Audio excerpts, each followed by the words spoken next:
I just want to follow up on the Google trade that I spoke about previously on pipspredator. We're looking at Google. These are the 1 hour bars.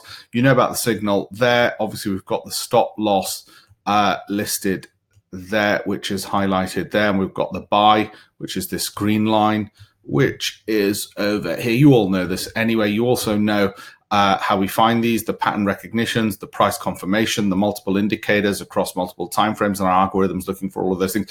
My point with Google was this. I just want to show you something interesting. Okay, so we've got, first of all, a smooth trend. That's great. Hell of a lot easier to trade than anything else. But more recently, what you will notice here, so this is the 1 hour time frame. You'll notice a bit of a fall off, and you might say to yourself, Alpesh, is it time to get out? I've not had an exit.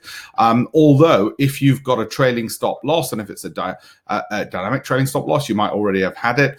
But my point is this.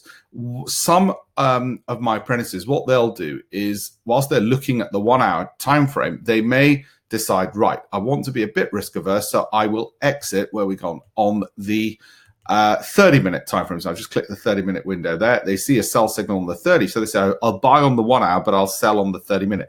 I'm not saying you necessarily do that. It's a little bit more complicated. I'm just saying it's an option which I've seen some of them do, because they say, I'm a bit risk averse. I don't necessarily want to stay in and wait for the 1 hour sell signal to come in, because if I wait for that, this might have come back quite a bit.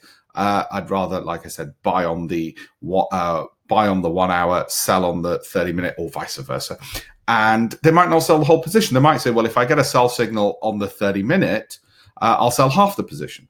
Now, again, that's a more complicated way of trading, but I just want to show you some of the techniques, tactics people use in order to mitigate risk and in order to sort of have their cake and eat it, as it were. So just showing you a slightly different way of approaching great trades like this. There's more videos on trading and trading know-how on pipspredator.com as well, of course. Thank you.